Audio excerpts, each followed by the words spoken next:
तुमचं बाळ सुद्धा सारखं सारखं रडा लागल्यानंतर घरातून एकच सल्ला देतात ना की बाळाला घुटी द्या.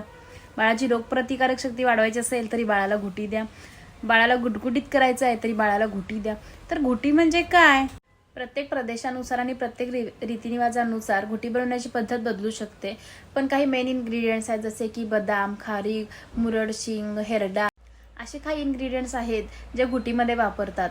पण याचा वापर का केला जातो? तर याचा उल्लेख आयुर्वेदामध्ये पचनशक्ती वाढवण्यासाठी केला जातो आणि रोगप्रतिकारक शक्ती वाढवण्यासाठी केला जातो. लहान बाळांची पचनसंस्था अजून इनमॅच्युअर असते, इन डेव्हलपिंग स्टेजमध्ये असते. त्यामुळे या आयुर्वेदिक गोष्टींचा उपयोग लहान बाळासाठी होत नाहीये.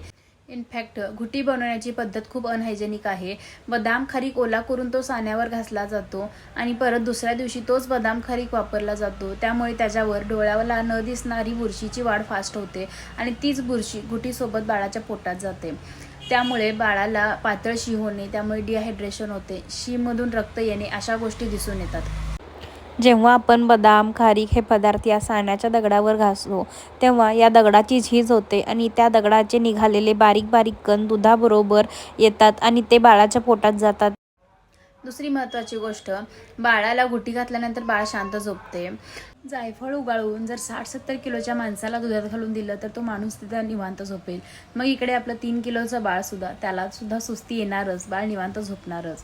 सोप्या भाषेत सांगायला गेलं तर बाळाला 6 महिन्यापर्यंत फक्त आणि फक्त आईच्या दुधाचीच गरज असते. रोगप्रतिकारक शक्ती वाढवण्यासाठी आईच्या दुधामध्ये अँटीबॉडीज असतात. बुद्धिमत्ता वाढवण्यासाठी आईच्या दुधामध्ये ओमेगा 3 फॅटी ॲसिड्स असतात. पचनसंस्था वाढवण्यासाठी आईच्या दुधामध्ये प्रोबायोटिक्स असतात.